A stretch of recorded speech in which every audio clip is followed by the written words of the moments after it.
চাচা তুমি মুরব্বী মানুষ হইয়া ওকে কেবে কে তুমি মারলে? আমার তো বিশ্বাস হয় না। মেম্বার এখন কি তোমার মাইরে দেখান লাগবে নাকি? না থাক চাচা, বুঝলাম ওরা দোষ করছে, তুমি যে মাইটা দিছো করে মারবো না, ছোট কালের তো কম্প শিখছি, আর ওরা আমার সাথে লাগবে রাইছে কে? কও কি চাচা, এখন যা আবার হয়েছে এটা সমাধান তো করা লাগবে নাকি? হ্যাঁ হ্যাঁ, এখন তুমি 1000 টাকা দাও, জলটা ফিনি। এই নাও। আচ্ছা আমি গেলাম। ছিড়ে তোকে তো 1000 টাকা নিয়ে দিলাম, তো আমার কমিশন 500 দে।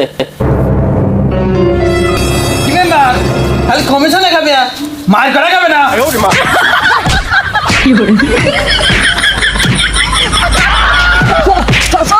কি মেম্বার কমিশন পাইছে?